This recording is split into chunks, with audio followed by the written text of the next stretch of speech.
Hello everyone, welcome to my YouTube channel. ఈరోజు మీకు నేను ప్రీమియర్ ప్రోలో ఒక బెస్ట్ ఆప్షన్ గురించి అయితే చెప్పబోతున్నాను. అదేంటి అంటే ల్యాండ్స్కేప్లో ఉన్న వీడియోని వెర్టికల్ సైజులోకి అయితే ఈజీగా అయితే చేంజ్ చేసుకోవచ్చు. ఇది ఎందుకు చెప్తున్నానంటే ప్రెజెంట్ అందరూ కూడా యూజ్ చేసేది వెర్టికల్ సైజ్ అనమాట. రీల్స్లో పెట్టుకోవాలన్నా, స్టోరీస్లో యాడ్ చేయాలన్నా, వాట్సాప్ స్టేటస్లో పెట్టాలన్నా కూడా చాలామంది వెర్టికల్లోనే యూజ్ చేస్తున్నారు. ఎందుకంటే ల్యాండ్స్కేప్ని ఎవరు కూడా యూజ్ చేయట్లేదు. ఈ వీడియో స్టార్ట్ చేసే ముందు మీలో ఇంకెవరైనా ఛానల్ సబ్స్క్రైబ్ చేసుకోకపోతే ఇప్పుడే సబ్స్క్రైబ్ చేసుకోండి. ఎందుకంటే ఇలాంటి మరిన్ని ఇంట్రెస్టింగ్ వీడియోస్ అయితే మిస్ అయిపోయే ఛాన్స్ ఉంది. ముందు మనం ప్రీమియర్ ప్రో అయితే ఓపెన్ చేసుకుందాం. ఓపెన్ చేసుకున్న తర్వాత ఇంపోర్ట్ మీడియా, ఏ వీడియోనైతే నేను ల్యాండ్స్కేప్ నుంచి పోర్ట్రేట్ చేయాలనుకుంటున్నానో ఆ వీడియోని అయితే నేను ఇంపోర్ట్ చేసుకున్నాను. చూసారు కదా, క్లిప్ అయితే యాడ్ అయింది. ఇప్పుడు ఏం చేస్తారంటే ఇక్కడ రైట్ క్లిక్ చేయండి. రైట్ క్లిక్ చేసిన తర్వాత న్యూ సీక్వెన్స్ ఫ్రమ్ క్లిప్ అని ఉంది కదా, ఇది క్లిక్ చేయండి. ఆటోమేటిక్గా టైమ్ లైన్లోకి అయితే వీడియో యాడ్ అవుతుంది. ఇది నేను ల్యాండ్స్కేప్ నుంచి పోర్ట్రేట్ చేయాలనుకున్న వీడియో అనమాట. ఇప్పుడు ఇంకొకటి ఏంటంటే ఈ వీడియో మీద క్లిక్ చేసి రైట్ క్లిక్ చేయగానే ఇంకొక ఆప్షన్ చూడండి, ఇక్కడ సీన్ ఎడిట్ డిటెక్షన్ ఉంది కదా, దీన్ని క్లిక్ చేయండి. ఇప్పుడు ఏమవుతుందంటే ఫ్రేమ్ని ఏ ఫ్రేమ్ అయితే మనం క్రాప్ చేయాలనుకుంటున్నామో అది మాన్యువల్గా చేసేవాళ్ళం ఒకప్పుడు. బట్ ఇదేంటి అంటే ఆటోమేటిక్గా ఈ వీడియోలో ఎన్ని ఫ్రేమ్స్ అయితే ఉన్నాయి, ఎన్ని డిఫరెంట్ యాంగిల్స్ అయితే యూజ్ చేశారనేది ఈజీగా అయితే ఇది ఆటోమేటిక్గా డిటెక్ట్ చేసి తీసేస్తుంది అనమాట. చూసారు కదా, ఇది క్లిప్ అయితే ఆటోమేటిక్గా క్రాప్ చేస్తుంది ఇది. సో ఇదైతే కొంచెం టైం అయితే తీసుకుంటుంది. సో చూసారు కదా, క్లిప్ అయితే ఆటోమేటిక్గా సపరేట్గా అయితే కట్ చేసింది. ఇప్పుడు ఏంటి అంటే మెయిన్ ప్రాసెస్ ఇక్కడే స్టార్ట్ అవుతుంది.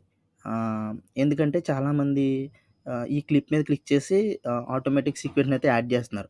అలా చేసేటప్పుడు ఏంటంటే ఎర్రర్ వస్తుంది అనమాట. ఇప్పుడు మీరు ఏం చేస్తారంటే ఇక్కడ క్లిక్ చేయండి. ఇది టైమ్ లైన్ సీక్వెన్స్ కదా, దీని మీద కర్సర్ ఉంచి సీక్వెన్స్లోకి వెళ్ళండి.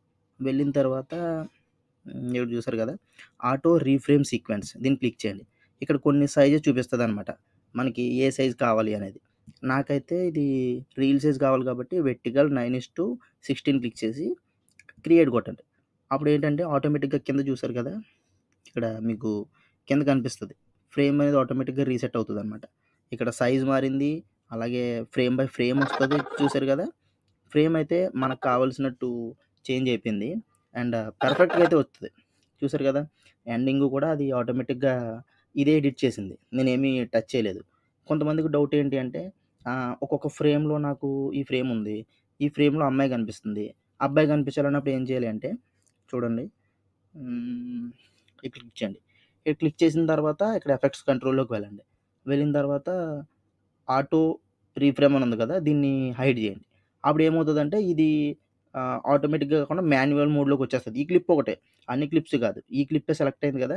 సో ఈ క్లిప్ అనేది మాత్రమే అది మాన్యువల్గా చేయొచ్చు అనమాట. అప్పుడు మీరు ఇలా అడ్జస్ట్ చేసుకుని అబ్బాయి ఫ్రేమ్ పెట్టాలంటే అబ్బాయి ఫ్రేమ్, అమ్మాయి ఫ్రేమ్ కావాలనుకుంటే అమ్మాయి ఫ్రేమ్ కూడా మీరు యాడ్ చేసుకోవచ్చు. సో ఇది ఫైనల్గా అయితే మనకి ఈ విధంగా అయితే మనం విత్ ఇన్ మినిట్స్లోనే అయితే చేసుకోవచ్చు. సో ఈ వీడియో మీ అందరికీ అర్థమైందని అనుకుంటున్నాను. సో తర్వాత మీరు ఏంటంటే ఎక్స్పోర్ట్ చేసుకోవాలనుకుంటే Ctrl+M క్లిక్ చేసిన తర్వాత మీకు నచ్చిన క్వాలిటీలో అయితే మీరు ఎక్స్పోర్ట్ చేసుకోవచ్చు. చూసారు కదా, చాలా ఈజీగా అయితే మీరు ల్యాండ్స్కేప్ వీడియోని వెర్టికల్‌గా అయితే చేంజ్ చేసుకోవచ్చు. ఈ వీడియో మీ అందరికీ నచ్చిందని అనుకుంటున్నాను. ఒకవేళ నచ్చితే కనుక ఈ వీడియో కింద కామెంట్ చేయండి, లైక్ చేయండి, అలాగే సబ్స్క్రైబ్ చేయడం మాత్రం మర్చిపోవద్దు. Thank you.